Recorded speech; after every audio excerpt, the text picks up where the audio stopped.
वस्सलातु वस्सलामु अला मन कान नबिय्युन व आलिहि वसल्लम व अला आलिहि व सहबिहि अजमईन अम्मा बाद। औज़ु बिल्लाहि मिनश शैतानिर रजीम। बिस्मिल्लाहिर रहमानिर रहीम। अला इन्ना औलिया अल्लाहि ला खौफुन अलैहिम व ला हुम यहज़नून अल्लज़ीना आमनू व कानू यत्तक़ून। सदक़ल्लाहु मौलाना अज़ीम व सदक़ रसूलुहुल अमीनुल मुबीनुल मतीनुल करीम। व नहनु अला ज़ालिका लमिनश शाहिदीन व शाकिरीन व ज़ाकिरीन व आबिदीन वल्हम्दुलिल्लाहि रब्बिल आलमीन। निगाहें मर्द मोमिन से बदल जाती है तकदीरें, निगाहें मर्द मोमिन से बदल जाती है तकदीरें। जो शौक़े यक़ीन पैदा तो कर जाती है जंजीरें, जो शौक़े यक़ीन पैदा तो कर जाती है जंजीरें। और आला हज़रत अजीबुल बरकत मुजद्दिद दीन मिल्लत इमाम अहमद रज़ा खान काज़ी बरेलवी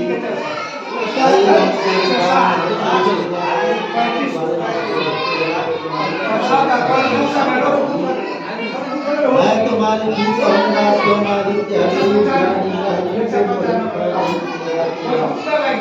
हबीब या रसूलल्लाह तेरी सरकार में लाता है रज़ा उसको शफीक। हबीब या रसूलल्लाह तेरी सरकार में लाता है रज़ा उसको शफीक। जो मेरा गौस है और लाडला बेटा तेरा, जो मेरा गौस है और लाडला बेटा तेरा।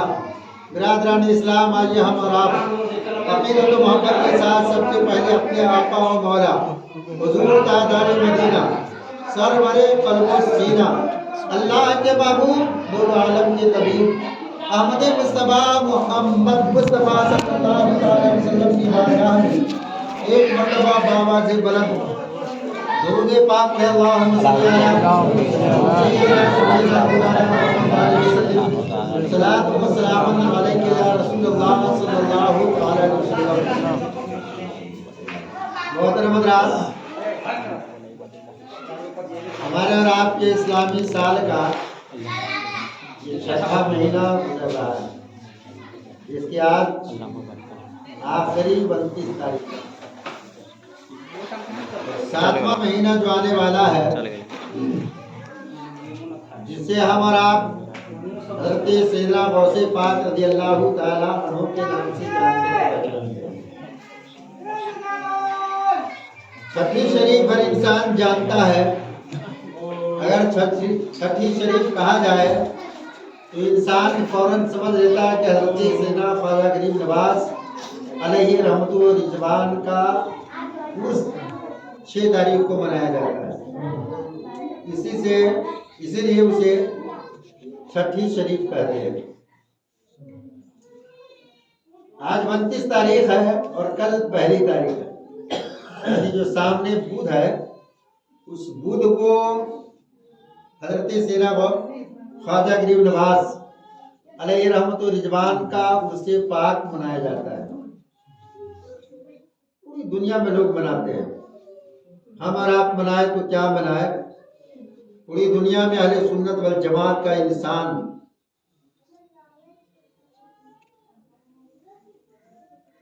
हज़रत सैयदना ख्वाजा गरीब नवाज़ अलैहि रहमतु व रिज़वान का फातिहा कुरान खानी महफिल मिलाद जिनको जहाँ तक पड़ता है वो करते हैं और उनके फयूज़ व बरक़ात से माला माल होते हैं, और होना भी चाहिए।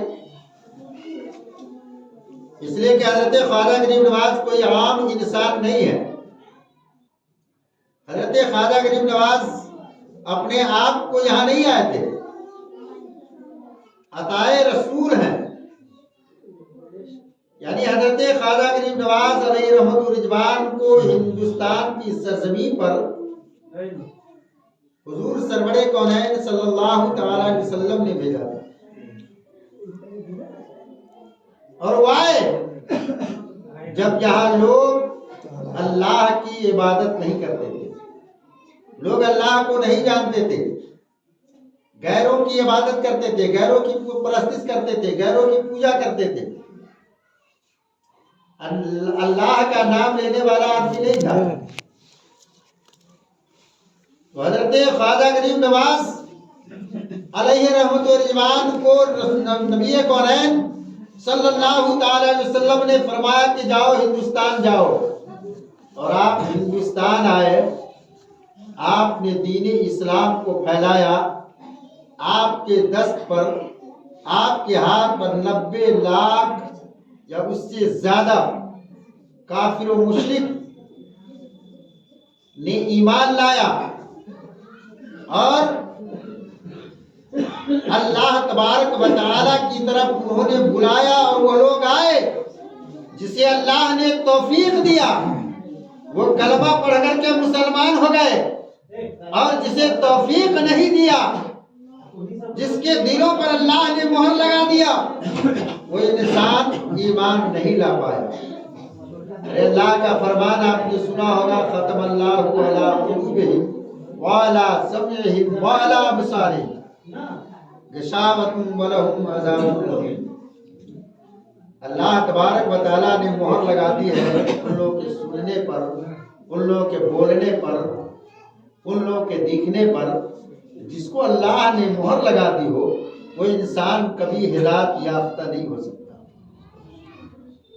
अल्लाह का करम हुआ, हज़रत सैयदना ख्वाजा गरीब नवाज अलैहि रहमत व रिजवान आए और दीन इस्लाम को फैलाया। मोहतरम हज़रात, बड़ी तकालीफ, बड़ी मुसीबतें झेलने के बाद, बड़ी परेशानियां उठाने के बाद यह हम तक के दीन इस्लाम पहुंचा है। ऐसे आराम से नहीं मिला, बड़ी तकालीफ, बड़ी परेशानियां, बड़ी मुसीबतें उठानी पड़ी।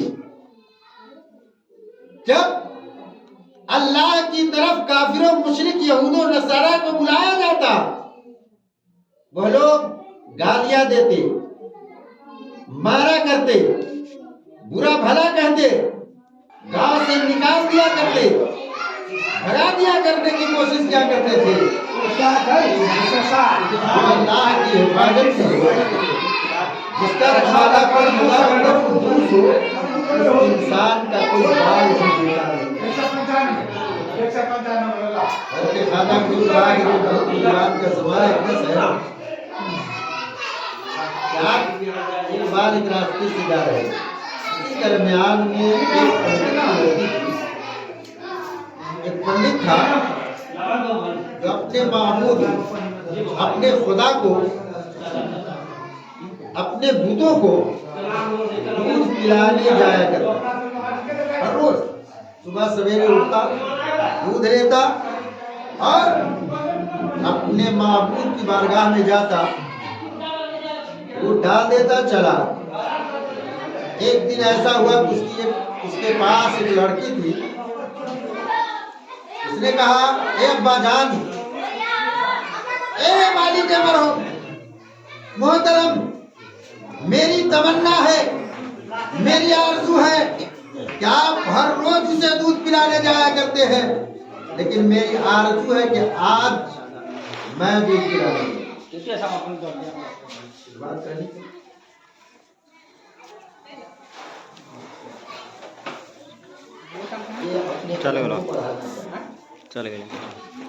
बिलखुसूस अल्लाह के घर को अगर आप सजाते हैं, संवारते हैं तो अच्छी बात। और ये सही बात है कि आपके इस पूरे इलाके में अब जहाँ भी जाइए, अल्लाह का फजल करम है, ये सारी पुरानी मस्जिदें खत्म है, अब नई मस्जिदें हर जगह बन चुकी हैं।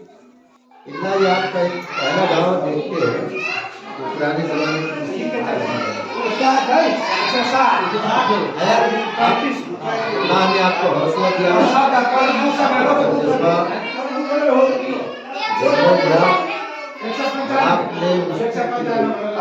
अपना कर्म किया। और हमेशा इस बात का ध्यान दीजिए कि हमारे गांव में जो मस्जिदें हैं, हम इसे अच्छी तरीके से सजाए भी, खूबसूरती भी, खूबसूरत बनाए भी, और साथ साथ हम नमाज पढ़ करके और उससे भी ज्यादा चार चाहें।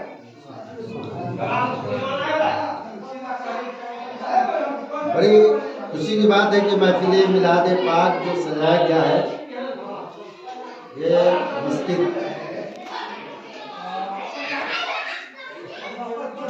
के लिए सजाया गया है।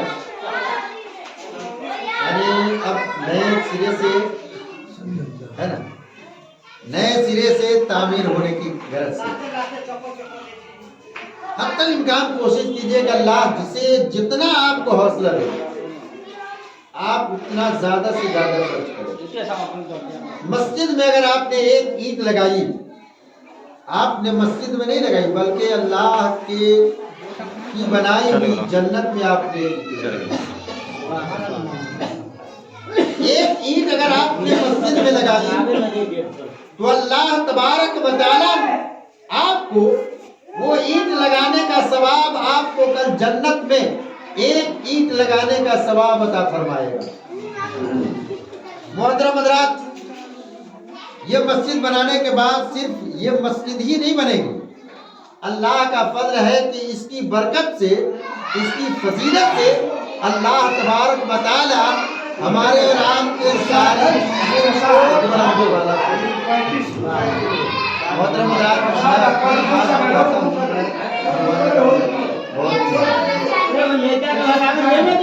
9 साल तक मैं मोहम्मद नगर में 2005 लोगों ने 4 आदमी लोग मिल करके इस बात का तस्करा करके इस बात पर आमादा हुए।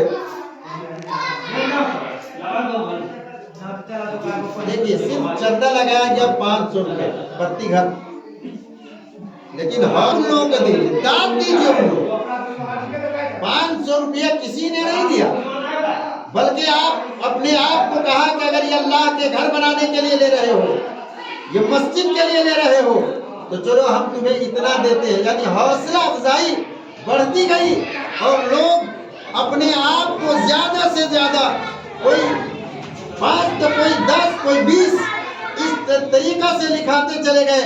और अल्लाह का फजलो करम हुआ कि आज आप इस गांव को जा करके देखिए तो हर जितने भी फूस थे, अल्लाह का कितना करम हुआ इसी 8-10 साल के अंदर में कि सारे लोगों का फूस का मकान भी खत्म हो गया और अल्लाह तबारक व तआला का घर, वो मस्जिद भी इतनी आलीशान बन गई कि इस इलाके में वैसी मस्जिद नहीं बनी।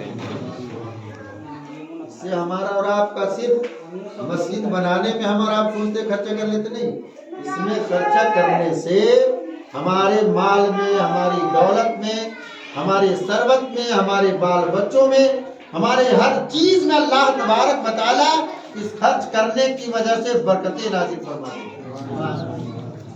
इसलिए मोहतरम हज़रात, इससे पीछे नहीं हटे। यही वो मस्जिद है, इस मस्जिद को बचाने के लिए करबला के मैदान के अंदर हज़रत सैयदना इमाम अली मकाम रज़ियल्लाहु तआला अन्हु ने 6 बार के लिए असगर को कुर्बान कर दिया। 18 साल के जवान अली अकबर को के लाश को तड़पते देखा, 22 साल के कासिम को तड़पते हुए देखा, लेकिन दिल के अंदर ठान लिया और इरादा कर लिया, ए पाक परवरदिगार आलम, मेरा बच्चा चला जाए कोई बात नहीं है, मेरा भतीजा चला जाए कोई बात नहीं है, मेरी जान कुर्बान हो जाए कोई बात नहीं है, मेरा घर भर सब लूट जाए कोई बात नहीं है, लेकिन ए पाक परवरदिगार आलम, मैं अपने नाना के दीन को डूबने नहीं। और करबला के मैदान के अंदर तमाम चीज को कुर्बान करके हज़रत सैयदना इमाम अली मकाम ने इस मस्जिद को बचाया, कुरान को बचाया, इस नमाज को बचाया, इस दीन इस्लाम को बचाया। अल्लाह का बहुत बड़ा फजल है। इसलिए मोहतरम हज़रात, अल्लाह ताला आपको ज़्यादा से ज़्यादा हौसला दे कि आप इसमें खर्च करें। इंशाअल्लाह आप देखिए आपकी सारी चीज़ें बदल जाएगी, आपका रहना सहना, आपका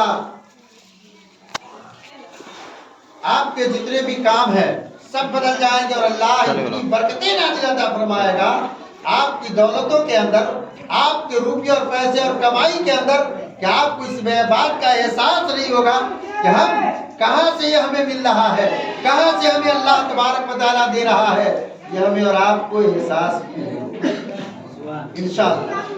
मोहतरम हज़रात, अल्लाह तबारक व तआला की बारगाह में जितना ज़्यादा खर्च कीजिएगा उतना ही ज़्यादा फ़ायदा आपको होगा। आप पूछ लीजिए आपके गाँव के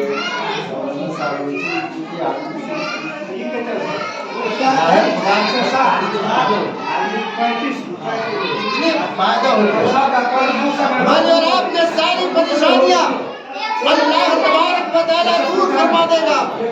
अरे बड़े बड़े लोग, आप अंदाजा कीजिए, दीन इस्लाम को बचाने के लिए हर इंसान ये सोचता था कि मेरी औलाद कुर्बान हो जाए कोई बात नहीं, मेरी औलाद राह खुदा में चली जाए कोई बात नहीं है, लेकिन मेरे नाना का, मेरे रसूल कौनैन सल्लल्लाहु ताला अलैहि वसल्लम के ऊपर जो दीन उतरा है, जो दीन दुनिया के अंदर है, वो डूबने ना पाए, वो निस्तो नाबूद ना होने पाए, बल्कि अल्लाह तबारक व तआला के नबी आलम सल्लल्लाहु ताला अलैहि वसल्लम ने जो सबसे मस्जिद पहले बनवाई थी, मस्जिद कुबा।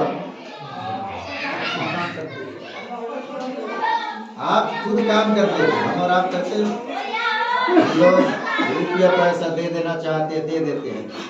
मोहतरम हज़रात, इन तमाम चीज़ों से दुनिया की खुराफातों को दूर कीजिए और आलतू फालतू पैसे जो खर्च करते हैं आप उसको छोड़ दीजिए। आप मिसाल के तौर पर अगर आप 50 रुपये का गुटखा खा जाते हैं या 40 रुपये का गुटखा खा जाते हैं, अब 20 रुपये का वो 20 रुपये आपको काम चलेगा, लेकिन 40 रुपये आपको काम नहीं करेगा। और हम और आप जो इतनी शेरनियाँ मस्जिद में भेजते हैं, ये शेरनी भी नहीं इतना भेजना चाहिए, यही पैसा आप देखिए। अब देखिए आपको सवाब क्या मिलेगा। आप शेरनी भेजते हैं, वहाँ पे देखिए 100-200 का रखा होगा, 100-200 रुपये का जो आप रखे हैं, अगर 100 रुपया आप मस्जिद में देते हैं, आप 10 रुपये का बिस्कुट आप भेजते हैं, आप बिस्कुट न भेज करके आप 10 रुपये भेजते, अगर आप 10 रुपये देते हैं तो 10 रुपये आपको यहाँ से लेकर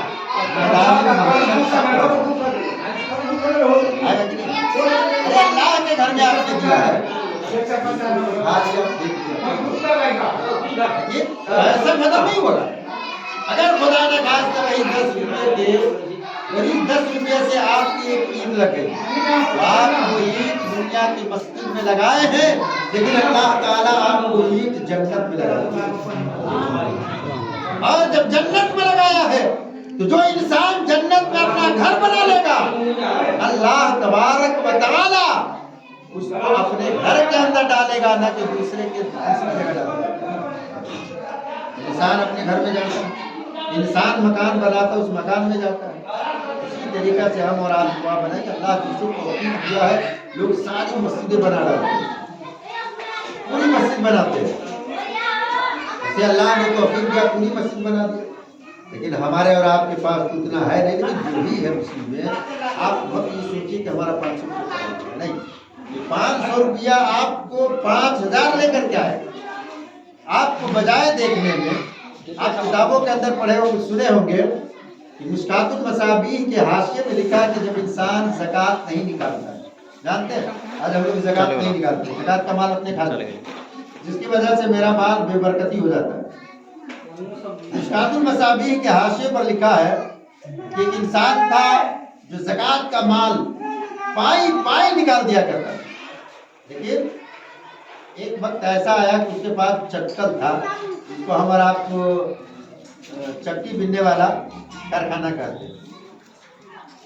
वो इंसान चलाता था, लेकिन कभी भी उसने एक पैसा अपने जान बूझकर उसने ज़कात का माल अपनी जिम्मे नहीं लिया।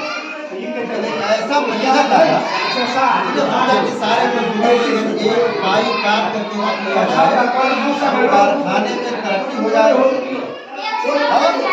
मालिक का बहुत बड़ा फायदा हो। एक वक्त ऐसा आया कि उसके कारखाने में आग लगी।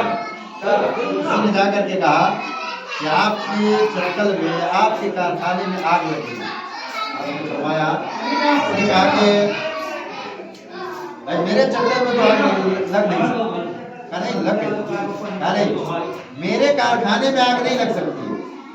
उसको भरोसा था पाक परवरदिगार आलम पर।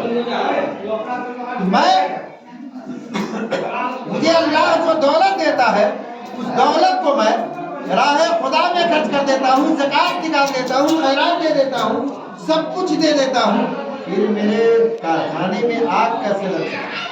सवाल पैदा हुआ। एक गया, दूसरा गया, लेकिन नहीं माना। तीसरा इंसान गया, तब उसने माना। कहा कि चलो देखा जाए। जब देखने के लिए आया तो देखा कि सही मानों में उसके कारखाने में आग लगी। सोचा, या अल्लाह मैंने कौन सी गलती की, मैंने किसका हक मारा जिसकी वजह से मेरे कारखाने में आग लगी। उसने सारा हिसाब अपने, जब तक के उस कारखाने चलाया था, जब तक कि उसने कमाया था, तब तक का हिसाब उसने किया। एक भी पैसे ज़कात का उसके जिम्मा बाकी नहीं।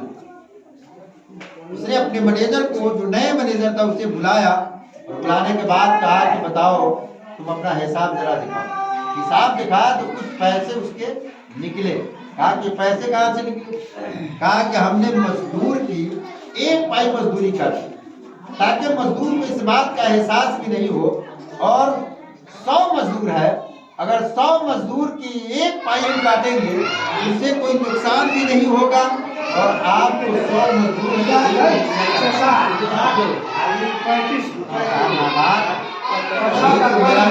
पैसा काटा है, इसकी वजह से आज मेरे कारखाने के अंदर आ गया।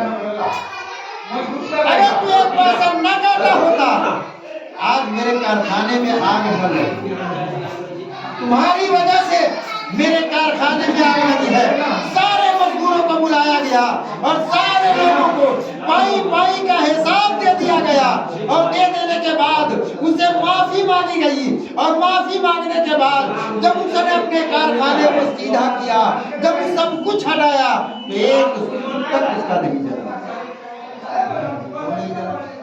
लेकिन उसने राह खुदा में अपने माल को खर्च कर दिया। आज हमारे अंदर परेशानी आती है। किताब के अंदर है, किताब के अंदर है कि जब इंसान कोई अल्लाह के रास्ते में खर्च इंसान नहीं करता है, ज़कात को खैरात का माल नहीं निकालता है, तो अल्लाह ताला उसके घर के अंदर कोई बीमारी नहीं है। माल मवेशी मर, किसी की तबीयत खराब हुई, उसमें उससे ज्यादा चला गया, लेकिन एहसास इंसान को नहीं हुआ। आज हम लोग परेशान क्यों? यही वजह, जिसकी वजह से हम परेशान हैं। अल्लाह ने चाहा, आपने इरादा बनाया है, आप इसको भरपूर बनाने की कोशिश कीजिए। हत्तल इम्कान कोशिश कीजिए कि हम अल्लाह के घर को बनाएं और जहाँ तक हो सके हम ज़्यादा से ज़्यादा खर्च करें, ज़्यादा से ज़्यादा। ये सोचिए कि अगर कोई 10 रुपया दे करके नेकी कमाता है तो हम 15 रुपया दे करके नेकी कमाएं। इंशाअल्लाह कल जो होने वाला काम होगा वो आज होगा और आज जो होने वाला काम होगा वो अभी होगा। इंशाअल्लाह इरादा पुख्ता रखें और अपने अकाबरीन की जिंदगी को देखते चले जाएंगे। इंशाअल्लाह बहुत जल्द हम और आप कामयाब हो जाएंगे। हमारा दुनिया में परेशानी भी अल्लाह ताला इसकी वजह से दूर करवा देगा और हमारी और आपकी कभी आजाद होने वाले होंगे वो भी अल्लाह ताला इंशाअल्लाह। अल्लाह की बारगाह में दुआ है कि अल्लाह तबारक व तआला हम मुसलमानों को दिलों के अंदर जज्बा अता फरमाए और हमारे दिलों के अंदर वो जज्बा, वो इज़हार अता फरमाए कि हम और आप ज़्यादा से ज़्यादा खर्च करने की कोशिश करें और राह खुदा में जितना से ज़्यादा देने की तमन्ना रखें। आप उस तमन्ना से ज़्यादा देने की कोशिश कीजिए। अल्लाह ने चाहा तो हमारा और आपकी सारी परेशानी दूर हो जाएगी। अल्लाह तआला इरशाद फरमाता अला इन्ना औलिया अल्लाह ला खौफुन अलैहिम वला हुम यहज़नून। बेशक अल्लाह के वलियों को न कोई खौफ है और न कोई हुज़्न वला। बिरादरान इस्लाम, ये 6 तारीख हज़रत सीना गौसे पाक सीना ख्वाजा रहमतुल्लाह का की छठी शरीफ बुधवार यानी आने वाले वीक को मनाया जाएगा, इसलिए हम और आप भी मनाएं और जहाँ तक हो सके हम और आप उस हमारा गरीब नवाज अली रहमतुल रिजवान की बारगाह में कुरान खानी करके फातिहा करके महफिल इफ्तार करके जो कुछ भी हो सके करके हम और आप उनके फयूज़ और बरक़ात से मांगें। अल्लाह तबारक व तआला हमें और आपको सुनने से ज़्यादा